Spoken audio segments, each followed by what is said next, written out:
Okay, good morning, everybody. How is everybody doing? Happy Mother's Day to all the mothers and to everybody who has a mother or had a mother. You're a mother, beautiful. Happy Mother's Day. I'm receiving presents. You're on the receiving end. Okay, good. All right, we started talking about Haman. So we were saying that if the identity of Yehudi, if the identity of the Jew, Mordechai being Ish Yehudi, the officer of the Yehudi, of the Jew, is the idea of taking, is the idea of alignment, the inner alignment to access, to awaken within the Jew the inherent connection that they have with God, to prioritize God over their own self-interests. So what is the counter to that? The counter to that, because everything has a counter force, the counter to that is Haman. What is Haman? So we shared the story of how Haman came to the king, desiring to request of the king to have Mordechai hung from the gallows, and the alignment, the events aligned that he came right when the king was wondering who to honor, how to honor Mordechai, who had saved the king's life.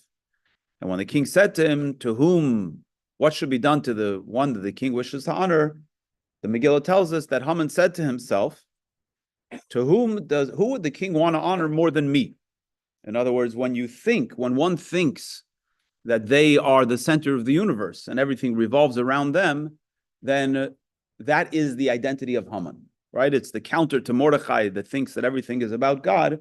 Haman thinks everything's about them. If you look at the bottom of page 50, he quotes a verse from Yeshayahu, from Isaiah, that says, I and nothing else but me. It's a reference to Nebuchadnezzar, who said, Ani, he said, Li oiriv ani asisini, to me the river and nothing else. There's this notion that I and nothing but me, right? In English, we call that a narcissist in the extreme, right? A narcissist really believes that, without diagnosing the narcissist doesn't really have capacity to see anybody else but themselves. That's the nature of the narcissist. It's actually in the DSM, right? Whatever that stands for, the directory of something. Diagnostic and Statistical Manual. Thank you, doctor. So a narcissist is someone who basically doesn't have the capacity to see anybody other than themselves, and everybody else is just there in some way to serve them, which, as we said, that's actually really holy when the end game is serving God, right? If I recognize that my whole identity is to serve God, and everybody and everything was put into the world for me so that I can serve God, that becomes a really holy interaction. But if the nature of that attitude is that the sun really rises and sets on my, whatchamacallit, then we got a problem. Good morning. Then we got a problem. And that's what Haman is. Now, where does Haman come from? Who knows? Amalek. Amalek was the nation that when the Jewish people left Egypt, they attacked the Jews, knowing that they were going to get burned. The analogy that's given is of a hot bath. Right? You ever fill up the bath and the water is just a little bit too hot, or you're going out with friends and there's a hot tub or a sauna that's just too hot. So one person has the sacrifice, they jump in, they get burned a little bit, but then the water cools down. So that's what Amalek did. Amalek knew they were going to get burned. There was no way that after the miracles that were performed for the Jewish people, they weren't going to get burned.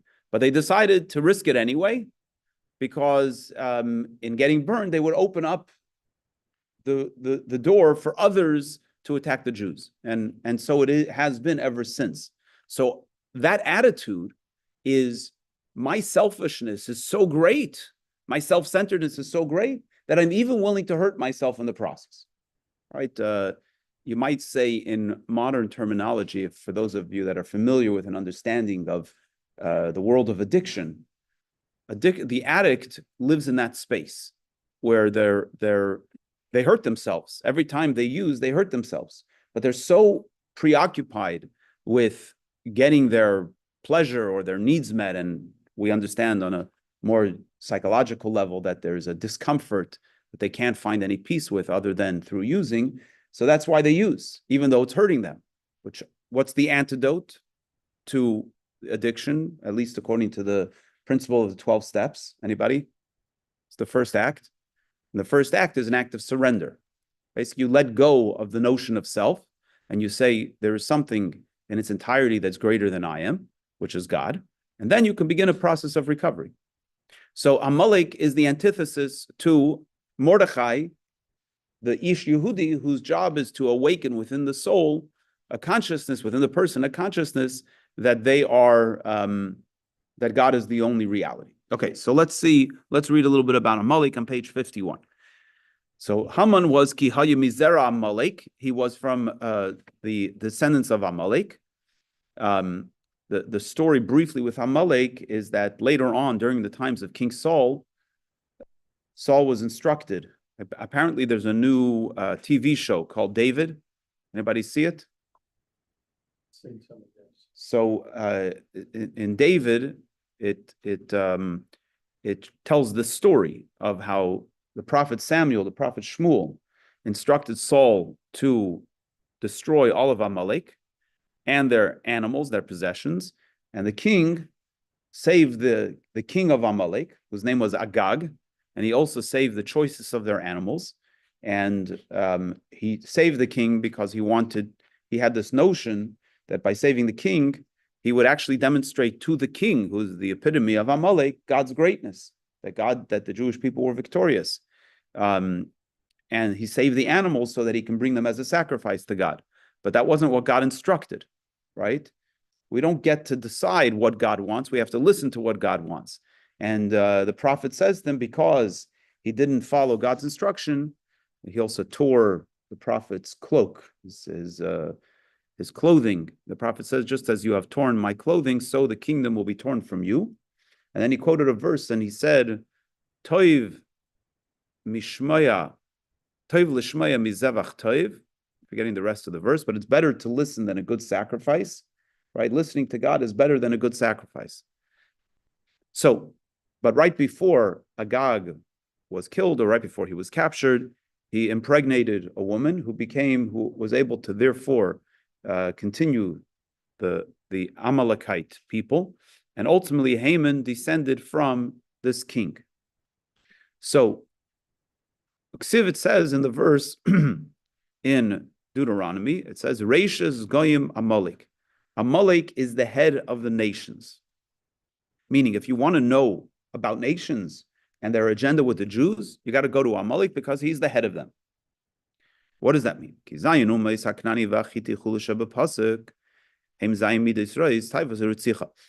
we want to understand what are the nations, right? So there's in scripture, we have a notion of 7 nations. We say it in the prayers every day. Haknani, Hachiti, Amoiri, Aprize, Agagashi, Yavusi. These are the Jebusites, the Amorites, the Hittites, and so on. All of these are nations. They were in the land of Israel when the Jewish people left Egypt, and when they entered into the land of Israel, their job was to conquer these 7 nations. Everything in the Torah is an instruction for us. So these aren't just 7 nations in the physical sense, they're also 7 nations in a spiritual sense. What are these 7 nations in the spiritual sense? So just for a moment, there's actually 10 nations. The other 3 nations, it says we will be transformed in the Messianic era. They were on the other side of the Jordan. But the job was to conquer the 7 nations. The 7 nations represent the nations that are within us. So we have 7 nations inside of ourselves and 3 nations, the intellectual nations, and our job is to conquer them. What does it mean to conquer them? To create transformation. What happens when you conquer? You take control. So within the 7 nations within us, we have these negative traits. The negative traits, the 7 emotional traits that are generally understood in the Sefirot, and the 10 building blocks of creation, which we discussed earlier in this course. The seven building blocks represent 7 emotional characteristics. And he translates them into their manifestation, which is desire, selfish desire, murder, and so on and so forth. So love, for example, is a selfless expression. The opposite of love is selfishness.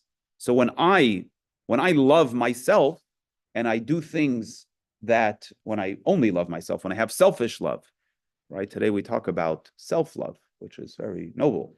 But when we talk about selfish love means that I'm going to do everything in my power to serve my needs. So that is the unhealthy, that is the negative quality of love, which ought to be in the service of others. I should be so preoccupied with my love for you that I'm ready to do whatever you need. Selfish love is I'm so preoccupied with the love for myself that I'm going to do whatever's in my interest. So these 7 nations need to be conquered. Va'amalek hu gasas haruach. Amalek is haughtiness, it's arrogance, it's that preoccupation with self. V'hu reishus lahem, and Amalek is the head of them being these 7 negative emotional characteristics. In other words, what is at the root of all negative characteristics? What is at the root of all negative behavior? You would say, which it comes from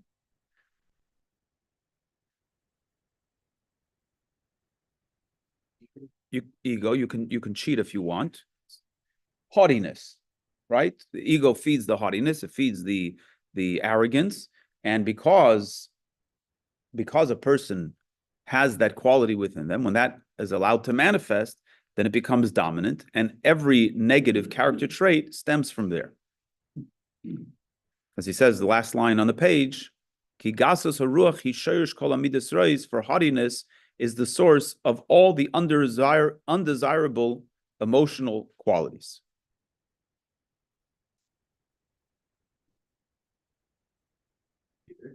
Even fear. Even fear. That's a good one. That's a good question. So let's say, give me an example of fear that might be a negative quality. How would you see fear as a negative quality? Or tell me how you see it as a positive quality. Fear is a positive would be self-preservation. So don't build the dark forest, keep an eye on your kids, don't trust strangers right away. So those could be more of a defensive fear. But again, that stem of ignorance, can lead to fear turning into hatred. So what happens when you get onto the diving board and you're afraid to jump into the pool? What do you say to yourself to jump into the pool? I can do it. I'll be okay. I'll be safe. Sometimes we encounter fear, and the fear is driven by, like you said, maybe ignorance. Ignorance is a harsh word. I would say the unknown, right? But if you have to go and do something, you're instructed to do something, or it's a moment that calls for your bravery, right? A family member's in danger, or another person's in danger, and you have to go into that dark space, right? What do you have to do? You have to tell yourself that I have a greater calling and God is going to protect me and I have to do what I have to do. So when you allow the fear to feed your selfishness, then it becomes a negative.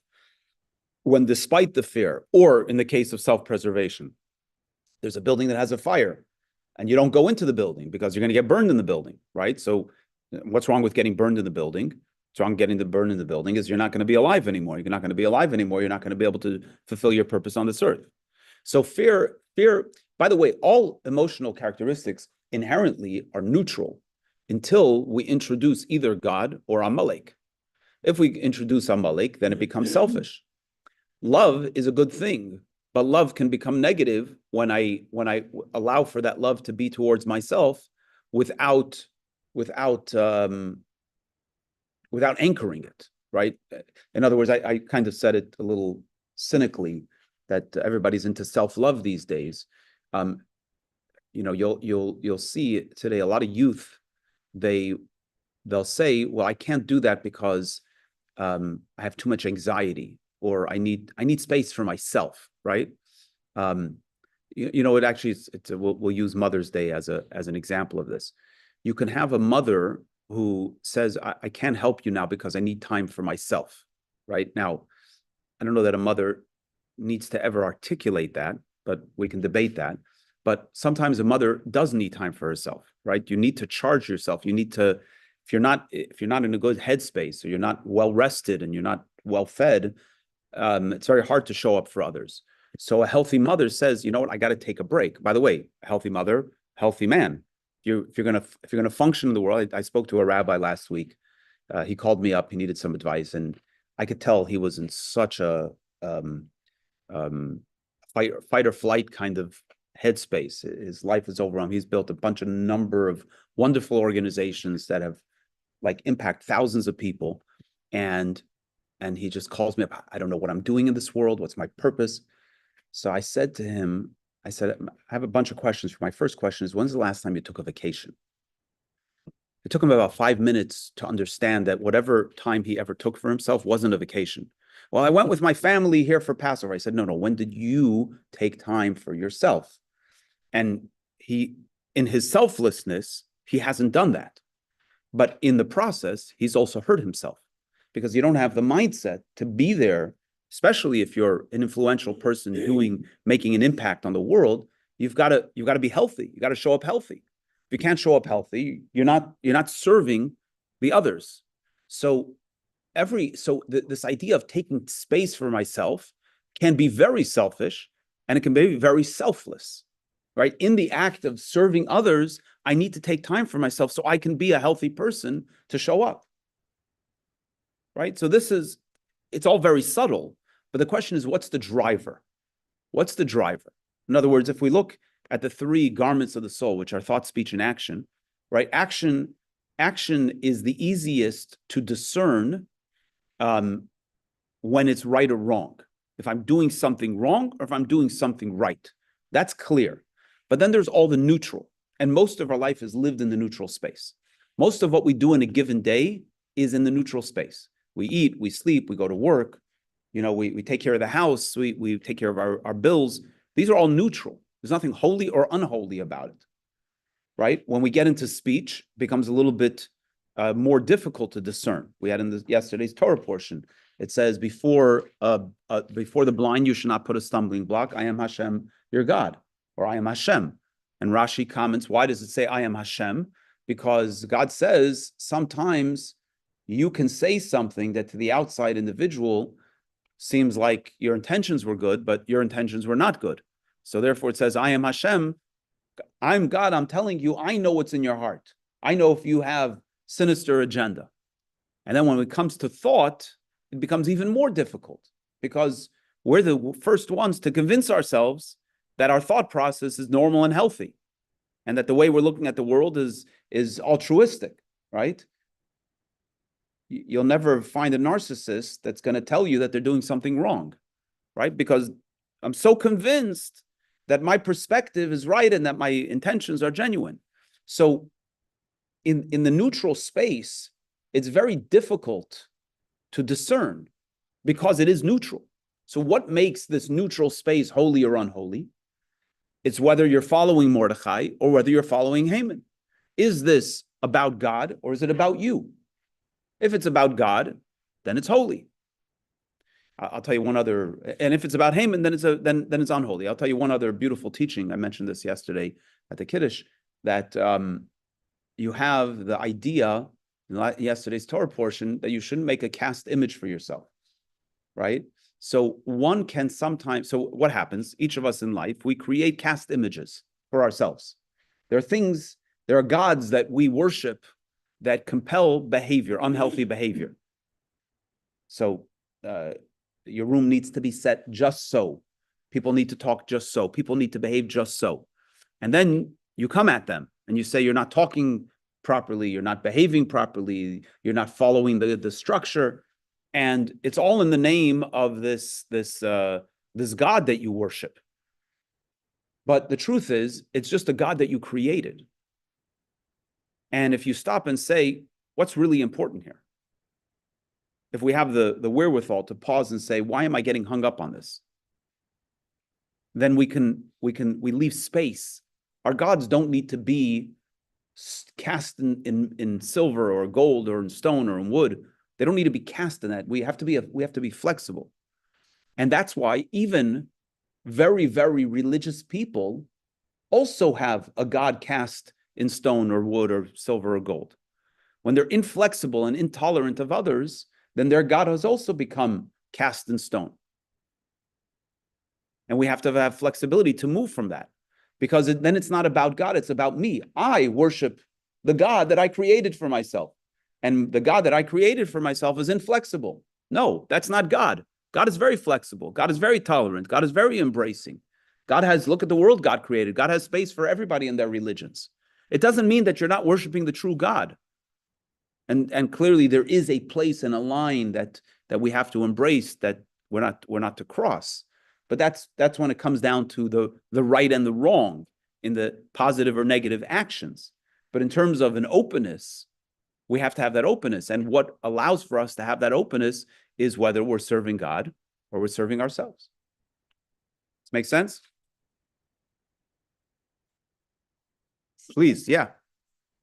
As we, like me, as I feel older, 2 more years I'll be 80, it's hard for me to accept another opinion. I think, oh, I'm right. I have more experience than all these people. I can't believe it now. And it's harder to be flexible like that.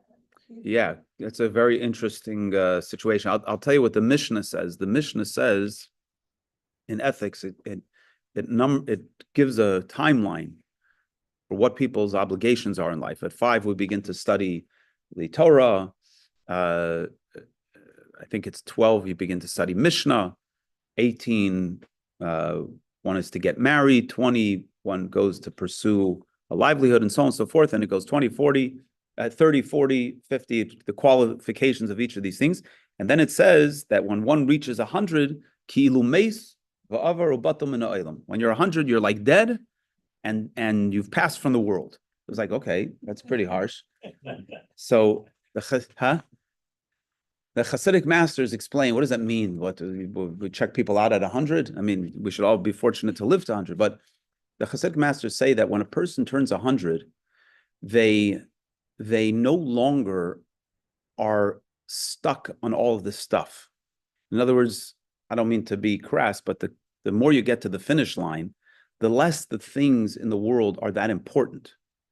And one ought to, no criticism of you, ma'am, but as we get older, we ought to become more tolerant, at least in how we relate to others, because we realize that people are people and life has its journeys, and at the end of the day, everybody will find their way, right? And that God has space for everybody. And by the way, as a parent, that's the hardest thing to do, is to let go of controlling your children. And to say, you know what, they'll figure it out. They'll get there. It's a very difficult thing to do, but as we get older, when we're young, when the kids are younger, so we're afraid that if we don't manage them exactly so, they're going to turn into monsters, right? Somebody once told me, I was getting agitated when one of my kids or 2 of my kids were fighting. He said, don't worry, they won't be doing this under the chuppah. They'll figure it out between now and then, right? But then they become adults and they're leading their lives, and you have opinions about how they should lead their lives, and you want to help them out of the challenges they're facing, and you just got to keep your mouth shut, because they got to figure it out. They got to figure it out, and they will figure it out. And the more you believe that, the more they actually figure it out. All right. 52.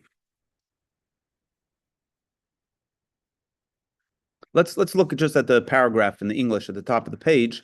I'll just read it. Amalek, by contrast, is not associated with any particular quality, but rather with the approach of self-concern that lies at the core of all the attributes of the animal soul. That self-orientation must be eradicated entirely. It cannot be transformed. In other words, the selfishness, the self-centeredness can't be transformed, because the animal is an animal. You're never going to change an animal into something else. It's always going to be an animal. It's always going to be interested in self. So the selfishness, the self-orientation, the self-preoccupation has to be eradicated. And similarly, the wars against Amalek were never for conquest, and we are commanded to annihilate that nation entirely. There is no way of using anything associated with it for a positive purpose. Therefore, when King Saul thought of using the herds of Amalek as sacrifices, his initiative was rejected entirely by God. But the other nations, the other 7 nations, they are available for conquest. They're available for transformation. We have the capacity to transform the negative traits, the traits themselves. We can transform them into something positive. How? By changing the core. Go to the core of it, and then we can change the trait. Therefore, Haman, who is this haughtiness, his agenda was to destroy and annihilate all of the Jews. Why? Because they are the antithesis to Haman. Haman is about self-centeredness, and the core of the Jew, the Yehudim, right? As we mentioned, the Megillah doesn't call them Hebrews or something else, it calls them Yehudim. It identifies the Jew with their core faith, the ability to have the selfless connection with God. Haman wanted to eradicate that because that irritated him. Because it's the antithesis of who he is. Shein bechinas bittul. Hepech hayesh v'gasus is the opposite of self-concern and haughtiness. By the way, just for a moment to deviate, but very relevant, the anti-Semitism, right? One of the things that we've learned in the last 18 months is that the hatred that exists to the Jew is not rational. And those that are still holding on to that there's some solution to the hatred, if we only do this, if we only do that, the world will like us and at least they'll tolerate us, they're in La La Land. We thought that before October 7th, but it's very clear that that's not the way it is. It's just part and parcel with the function of humanity is that people are going to hate us. And you ask those very people why they hate us so much, they don't have an answer. So what is the hatred? The hatred is that at the core, the Jew, the identity of the Jew is the antithesis to the human condition. The human condition. I don't mean being a good human. The human condition, the way each of us come into this world, is a preoccupation with self. Look at a newborn baby, comes out of the womb crying, and until some point, the kid thinks that the whole world revolves around them. I'm hungry, cry. My diaper's dirty, cry. And scream and yell until someone comes and takes care of me. And then they become toddlers and they go through that same process. It looks different, but it's, you took my toy. I want that food. I want that candy. And I'm going to throw a tantrum until you give it to me. What is, that's nonsense. Just because you want something, you get it? Right? Imagine a 50-year-old man going into the supermarket and throws a tantrum because his wife tells him he shouldn't eat the candy. You'd say, what's wrong with you? You're a grown-up. You're an adult. Act like an adult. What are we saying? We say you want a candy. Not everything you want do you get. Not everything that you want you should have. But tell that to a kid, you're not talking to anybody. There's no one home because you're talking to an animal. God forbid an animal. You're talking to the animal soul. And the animal soul has a one-track consciousness. Me, me, me, me, me. What's supposed to happen is as we mature, we realize, oh, there's something more than me. There's a world out there. There's a God out there. There's a purpose out there, right? But there's a part of us that continues to want to be served. By the way, all of our emotional triggers have to do with this as well. Whenever someone rubs us the wrong way, it's just selfishness. It's a preoccupation with self. Again, we can analyze that, and it's not as ugly as the kid throwing a tantrum, although sometimes it is, but it's just an adult version of the same thing. So the nature of the human, the animal human, the human condition is that I want to be left to my own things. Let me do whatever I want.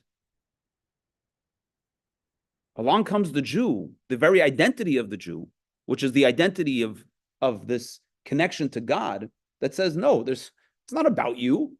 It's about God. We have a purpose on this earth.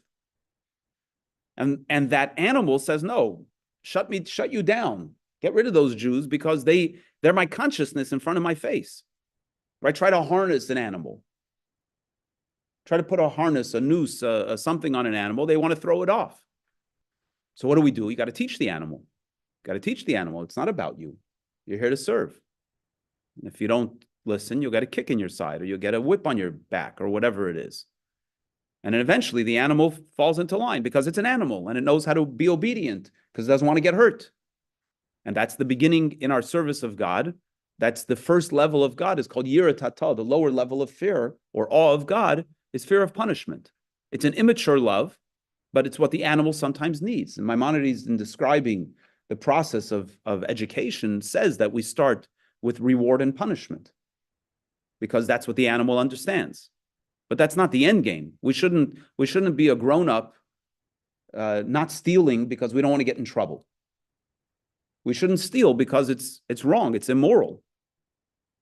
Right? We should do the right thing because that's what God wants from us. Not because we're going to get a prize or popularity or whatever else it might be.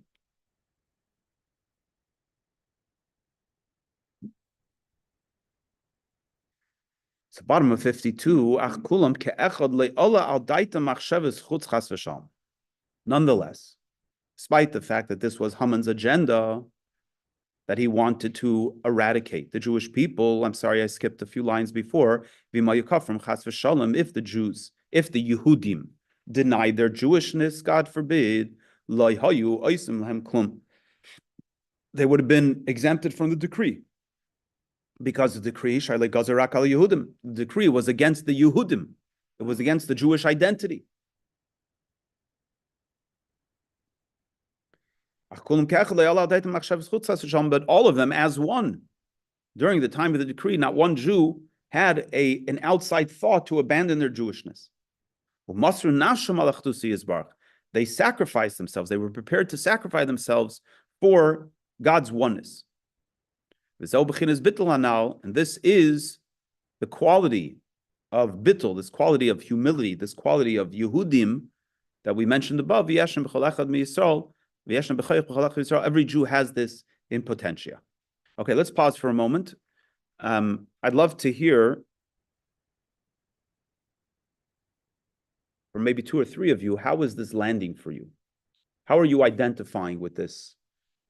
Both the overall idea and specifically as a Jew, if anybody is open to sharing.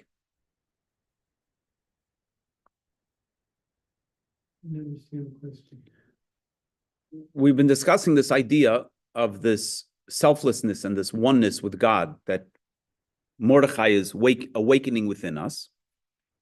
And the antithesis to that is Haman and the human condition of being preoccupied with self. And I'm being a little emotionally voyeuristic to see if anybody wants to share how this is landing for them, how it's landing for you. If anybody cares to share. Go ahead. Well, I'm concerned. I'm taking more pride in being Jewish. And I'm going to say, but yet, on the other hand, I'm not observant, and in truth, I doubt I ever will be, although it's, in one way, it's an aspiration. I guess I'm just, when I talk to myself, I say, well, yeah, I guess I'm just too spoiled.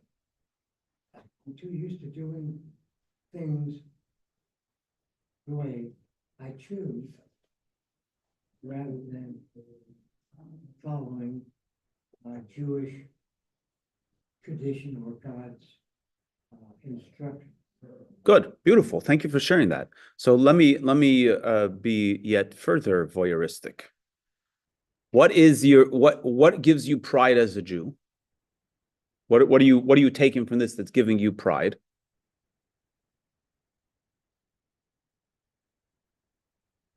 To boil it down, it's the ability to stand up to the world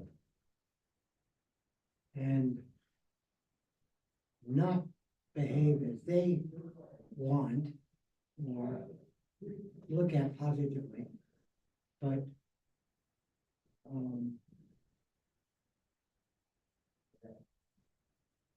to have the strength to do, in one sense, what God has instructed us to. Beautiful, beautiful. Okay, I'll comment soon. Go ahead, Murray. One of the things that makes me most proud as a Jew is very simple, the Israeli flag. I read on Facebook, what you call irrational, the hatred of Jews. Occasionally I've tried to explain Jewish history, 3,000 years of being attacked, Israel, 77 years of it's daily, it's annually, and I realize you can't reason with them. So a lot of times when I see the hatred, my response is a heart, the Israeli flag. So what is your pride in that? That, What are you experiencing inside yourself? that Jews can stand up for themselves. And what makes you proud about that? Why is that something to be proud of? Because historically Jews haven't been able to. Give me more. Give me more. There's more there. Why is it important to stand up for yourself as a Jew? Because if you don't, you'll be run over by society. And therefore what? And therefore you will cease to exist. And therefore what? And so what? So what if we cease to exist? Why is it important for the Jew to exist? Because we're Jews. Okay, so We have so much to offer the world. You can't repair them if you don't exist, right? Look at all the technology that comes from Israel today.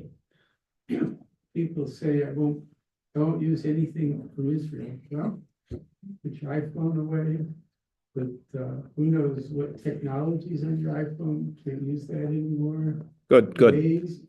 Sorry, can't use that anymore. Good. Robert, what do you say? I was actually with what we're talking about today, just looking at the distinction between like self and self-interest, and then the giving and doing God's will. I thought there's some really good stuff. But I think that when we break it down, I would say your Doctor, how you articulated the notion that you're proud of who you are, and yet you struggle with the notion that you won't ever fully observe. That itself, I think, is a manifestation of what we're saying here. And it's important to qualify that, because I don't think that because the Jew is the Jew, therefore all of us live a selfless life. But we have an identity within ourselves that epitomizes the ability to live a selfless life. We also have an animal soul, and we also have to struggle. But the Torah, like Ronnie said, the Torah is the conscience of the world. And we are the keepers of that.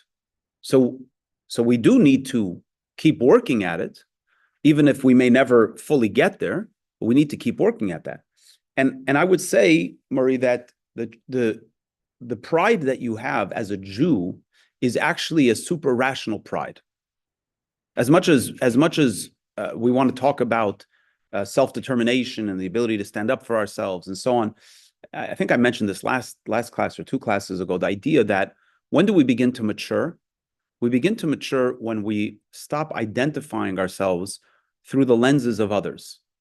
When I stop saying that I'm only worthwhile because my wife treats me this way, or my kids treat me that way, or I have the validation of my parents, or the validation of popular society, when we can let that go, we can begin to really mature and live life. And as long as the Jew is identifying themselves by how the world treats us or doesn't treat us, by what we have or what we don't have, we're not really mature. And it doesn't mean that once we become mature, therefore we don't have struggles anymore. But we know the struggle then is within ourselves. The struggle lives inside of ourselves. We stop looking outward to resolve the struggle, right? When we think that our worth comes from our bank account, then we spend years trying to make money or to get the nicer car, the nicer house. And if we think that our worth comes from our parents' validation, then we in a variety of different ways try to elicit that from them. Sometimes in a positive way by being codependent, and sometimes in a negative way by fighting with our parents or our siblings or our loved ones, whatever it might be. And at some point we say, whoa, I'm a worthwhile human being on account of myself. Now, why are you a worthwhile human being on account of yourself? Because you got a soul. You hear how selfless that statement really is? It sounds selfish, but if you think about it for a second, you're saying my worth is not determined by anything except for my essence. And my essence is the part of God that's within me. And God validates my existence. That's the most selfless thing that we can say. And when we can say that, then we can begin to live life. Because our struggles is inside of ourselves. We can navigate that from within. This makes sense? It's the juice of life. Yes. I think being Jewish, the most important thing is being chosen by God. They bring the truth to the Moses law, and then when Beautiful. Thank you. The world. That's right. That's what we've been chosen for. We've been chosen to be the carriers of the book, the people of the book, to carry the torch of morality and what's right and wrong. The Rebbe would often say that we may never get the love of the world or the toleration of the world, but we'll always get the respect of the world if we respect ourselves and live. We live the way the Torah wants us to. And we've seen that. We've seen that in history. You can't change the people that are evil out there. But those that are affected by this inherent hatred, when they see that we know who we are and that we live who we are, we at least get their respect. Not that we need that respect, but at least we get it. For some reason, the person the world discovered in everything, and the new discovery. I didn't know they discovered the GPS. Who discovered it? Yeah, so I want to say that that's all nice and good. That's all feel good. It's all feel good stuff. That the Israeli technology. The Israeli technology and the ingenuity of the IDF and all that stuff, it's all wonderful. It's all feel good. It's not the real thing. It's not the real thing. It's all important. It's all necessary. Just like, God put us in this earth and he wants us to live in the physical reality, but that's not really what it's about. It's a byproduct. What it's really all about is the fact that we are God's people and we have that worth. The ability to influence the world through technology and stuff like that, it's great. Yeah, it's wonderful. It's all good. But that's not the real thing. Now, to the doctor's point, we'll continue in the middle of 53. And I don't mean to present you as what we're about to say, but the inner struggle. She says that even the most unworthy Jews are prepared to actually sacrifice their lives. I shouldn't have even said that. It's not nice. What I meant to say is that those that judge themselves for not living fully according to the Torah, also have that ability to have that selflessness. That's the point. You don't have to be fully observant to have the selflessness because it's who you are at your core. And you know how we know this? Because the haters, don't distinguish between those that are observant and not. They'll kill all of us in a second, whether we keep Shabbos and kosher or we don't. Because it's not your observance that's ultimately what irks them. It's the very essence of who you are. You epitomize, as a Jew, you epitomize this connection to God, this transcendent connection. So every Jew has that ability. Shaleli parid machdusi is baruch b'shem oifen ba'olam. So as not to be separated from God's oneness to any degree. Yes. Kal means, yeah, kal, the word kal means light.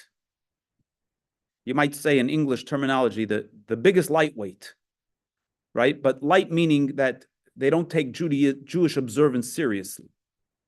They're light about it. So it's used in Talmudic language. A kal is someone who's very superficial. They live a very their relationship to the outward manifestation of their relationship to God is very light. It's not serious. Yeah, because that's its intention. Its intention is in Talmudic language is usually referred to someone who's we would say is not a good person. Because of misdeeds or just not examining? Because of misdeeds. Because of misdeeds. I just like sincere, go black and sincere. So there's, like everything in life, there's a gray area, right? There's everything in between. There's the ideal that we're extrapolating from all this, but the ideal is also, I'm going to say this again because I think it's both the human condition, it's also societal, it's also just the way people are, where we hear a profound idea, and we say to ourselves that the ideal is the only way to be, and if we're not living the ideal, then it's all worthless. You don't understand what I'm saying? We say, oh, I need to be a good person, and a good person is A, B, and C, and if I'm not doing that, it's all worthless. But it's not true. It's not true. Is this act a good act? Then do it. The fact that yesterday you didn't do it and tomorrow you might not do it doesn't make a difference. Right now, this is a good act, do it. Can you be selfless in this moment? And what happens is when we set the bar so high that it's everything or nothing, it becomes nothing. So the Alter Rebbe here is going to the extreme. He's saying even a Kal Shebakalim, even the greatest lightweight. And again, by the way, you look around the world, we saw this in the last 18 months. People who are distant from Judaism, big prominent people who've lived their lives completely disconnected from Judaism. See if I'm going to play something for you. If I can find it real quickly. Finish your sentence. Even those people have demonstrated unbelievable Jewish identity. And they didn't become observant. They haven't become observant. They just have embraced their Jewish identity. You see, Rabbi, the Jews are successful for two reasons. Yeah. It could be for other things, but one of them is the Torah being the foundation of Judaism. And you have a whole, system around it. And then the other one is anti-Semitism. Which forces you back into the Torah. Unfortunately. Which is a good thing, I suppose. Reinforces the Torah in your life with a little bit less of it. Yeah. Could be a little less. Give me a second. It's worth finding this. I was blown away when I heard this. It's amazing. So interview with one of these kids in the college campus. And the interviewer was asking about a Palestinian demonstration. The interviewer asked, can you locate Palestine, Gaza on the map? I have no idea where it was. It's not important. It's important to be in this middle. Who, what, where, doesn't matter. Let's have it back to that. Amazing. Here. Okay, let's see if you can hear this. I talk about Judaism and I look at comments, they're like, when are you gonna get over this Jew stuff? And I never go down, and I'm like, this is so great that I end up with no followers at all because I talk about God and anti-Semitism and Judaism. That's my new goal. Where does passion come from to proudly to defend your Jewishness? There's a lot of people that would not be doing that in your position. Well, because they don't know what it is. So what is They it? think it's eating a bagel. It's life. Judaism is life itself. Torah is life itself. And I live in Torah and for Torah, and that's it. How does that present itself on a day-to-day? Praying, writing, talking, learning, talking to other students, trying to hear something new and trying to hear it said better. and wondering why more aren't interested. You know, since October 7th, I think it was an awakening and people are like, something else is going on. When I talk about Judaism and I look at my comments, they're like, when are you going to get over this Jews? Who's that? Roseanne Barr, yeah. That's Roseanne Barr. Is that mind-blowing? Yeah, yeah. Is that unbelievable? And what does she say? What is Judaism? It's not eating a bagel. She said it's life itself. It's Torah. It's prayer. It's an unbelievable thing, right? So that, I don't think she's Shomer Shabbos or keeps kosher, but she identifies as a Jew and understands enough. It touches her deeply enough to push her to whether it's Torah study or prayer or wherever it shows up. But even just the ability to proclaim, I am a Jew with pride, that's coming from the soul. That's Mordechai wakens that up inside of us.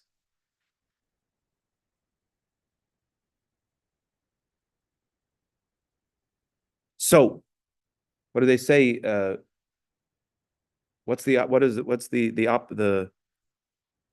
perfection is the something to good? Something like that, right? So if I can't do all of it, I'm not going to do any of it. You're missing the point. What's that? Something, yeah, same idea that if we get stuck on that, we're missing the point. The point is that I am a part of God. And that part of God inside of me has the ability to live selflessly. Does it mean I will live selflessly? No, not necessarily collectively, like in totality, but I have moments where I can live selflessly. I can make a choice in a moment in this situation to not do what's in my interest, but to do what's in God's interest. In the case of Mordechai and the Jews, it was for 1 year. For the entire year, they lived selflessly. That was a miracle. That was an empowerment from Mordechai. But we have that ability to live that at least in moments in our lives. And he continues, Umasha over Shara Veiros, middle of 53, at the bottom of 53, the fact that one commits other transgressions, that doesn't mean that that's your identity. Because the spirit of foolishness enters into a person and causes them to err. The Alter Rebbe elaborates this in the book of Tanya, that it's a foolish thing that we say to ourselves that, oh, I can do this sin and I won't be disconnected from God, right? When it comes to the big ones, if you want me to deny my Jewishness or you want me to worship another God, no, I can never do that. Why? Because you can't do that and still believe for yourself that you're connected to God, right? I can't deny God and still believe that I'm connected to God. But I can do a minor sin or even not so minor sin and say, that one, I'll still be connected. God will be okay with that. Whatever stories we tell ourselves. But that's not our true identity. We have a spirit of foolishness that enters into us. But our identity, tell the Jew to deny their Jewishness, doesn't work. To quote Rosie, as we just did, the Alter Rebbe says, as it says in the verse, to love God your God, to love God your Lord, because he is your life. Judaism is life itself, right? That's who we are. That's our identity. You can't ignore that. You can't say that this is a rationale for self-sacrifice because the verse says, because he is your life.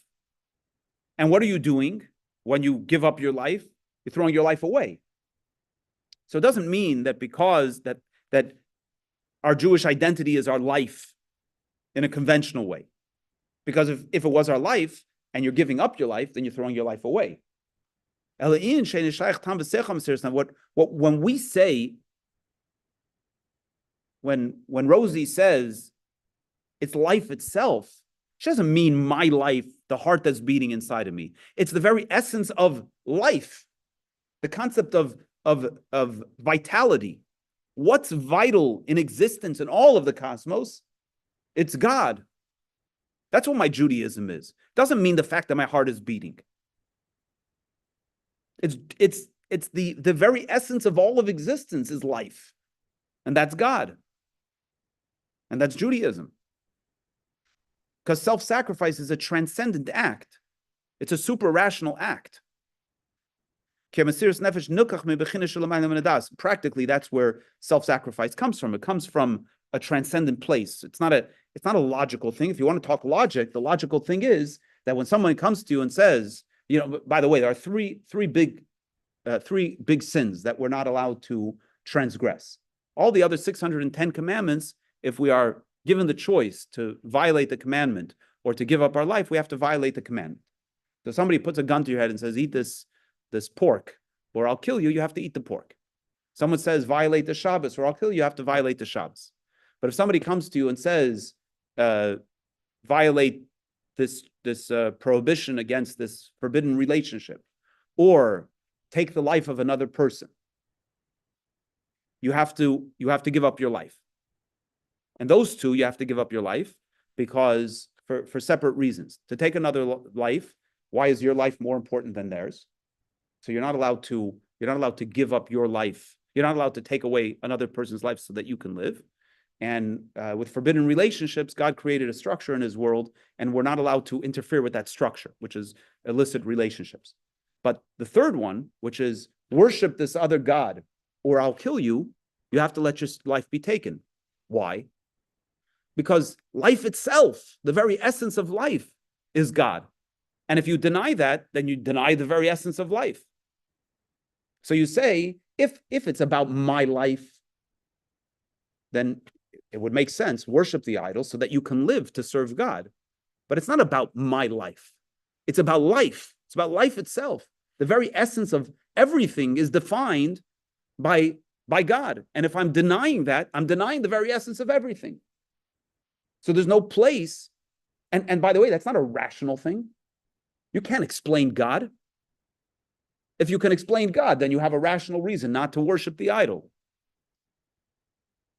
But because you can't explain God, so therefore, the act of submission to God in allowing your life to be taken is a selfless event. It's a transcendent, it's a super rational event. Now, if we dial that back down, if we can condense that into this moment and the act that's in front of me, and we have the wherewithal to pause and say, okay, I'm about to transgress this sin. Why is this a sin? Because God told me not to do it. What's the essence of life? It's God.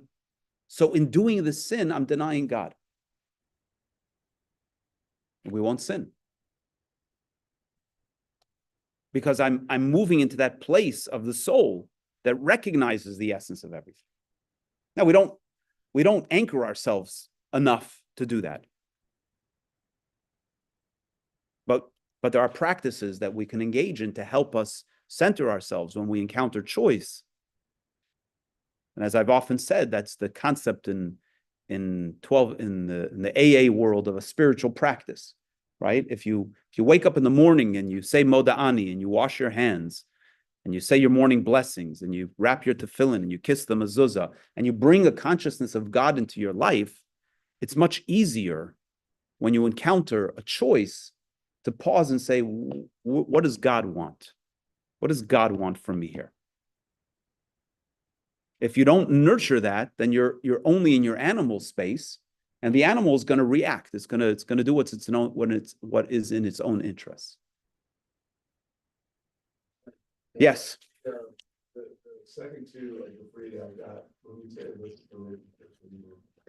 So illicit relationships are anything the Torah prohibits. So it's incestual relationships. It's having an affair with a married woman. So all of these relationships.